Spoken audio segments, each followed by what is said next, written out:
Greetings, my name is For Extraordinaire, and I wanted to recap all of the changes coming to Humankind with the new Bolivar update and the open beta, which you can actually play right now to help the devs bug test everything. So the first few changes with this update are to war support stability and just a few tweaks to how you conduct wars in general. For example, the surrender system has been adjusted. It says it's been reworked, but I kind of disagree. Basically, instead of being forced to negotiate with your opponent when they reach zero war support, which I kind of thought was a bit ridiculous, because if you want to do Scorched Earth, by all means, you can actually do that now, but in the past you couldn't. So when it gets to zero, if you continue on for too long, you'll start to lose stability, but you can continue going on at the point of surrender for the AI, so at zero war support, which means you can just completely screw them over and do Scorched Earth tactics, as I kind of mentioned earlier. Also, the war support modifiers have been reworked as well. So the losses in battle, for example, if you kill a unit, it used to be like, I think, or if you won a battle, it used to be like -4, -8 war support. Now it actually scales with how many units you killed, which is super cool. If you have a massive battle at some fortified position and you take out half of the enemy army, and if you have like a completely different battle and you just defeat the enemy army narrowly, it shouldn't be the same exact amount of war score. So I'm glad they finally actually implemented some change to this. There have also been some pretty substantial changes to stability in the form of a tooltip now being available for you to see, just depending on your surplus of stability. So that is really good for city planning, and also for city planning, and this is probably the second biggest change coming to this patch, is the ability to now see the yields from the tooltips of different types of infrastructure when you place them down, so you actually know how effective they are. You could do this when you place districts, but you could not do this when you were placing infrastructure, so it is very helpful for city planning and kind of getting a sense of knowing what you need to do. Additionally, you can also renovate your administrative centers. So if you want to update them to a newer form of government to kind of reflect your current culture, you can do that. So if I want to update my Mycenaean administrative center to a Carthaginian one, by all means, I can do that. I won't be doing that because I actually like the different varied look of the administrative centers. But if you want to do that, all the power to you.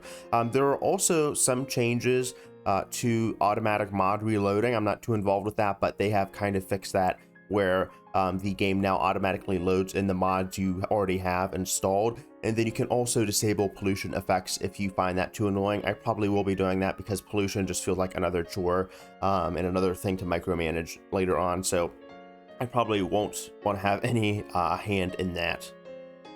Speaking of tooltips, the Civic Tree has also been changed. Instead of it being a bit hard to find out what civics you needed to progress to get other civics, it now actually displays the civics that you need to kind of go ahead and go forward. So if you want to go down a more militarist path or perhaps a more libertarian path, you can very well do so, perhaps a bit more easily with the addition of new tooltips to kind of help guide you forward and show you those specific requirements for those different civics.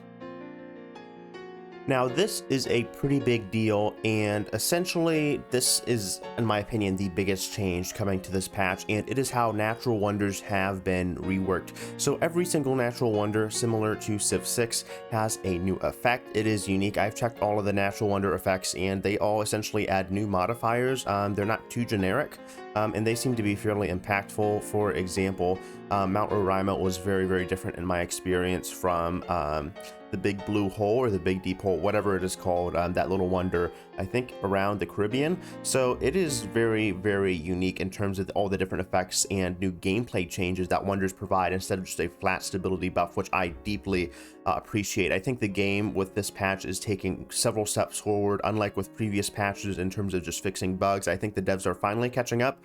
Now the question will be whether this is too late. I certainly hope not. But with future DLC coming, I think the devs may be able to get back on their feet, and we might be able to see a new golden age for Humankind.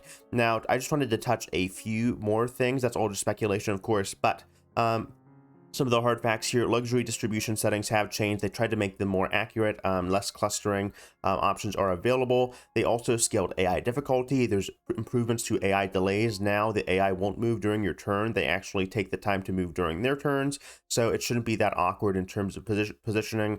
And then there are also new sortie rules. So defenders cannot sortie on the first turn until the attacker chooses to maintain siege. So basically, if you accidentally click on someone, or if you basically accidentally click on a fort and you didn't mean to attack them, you can actually back out before they decide to sortie you, is essentially what I think this means.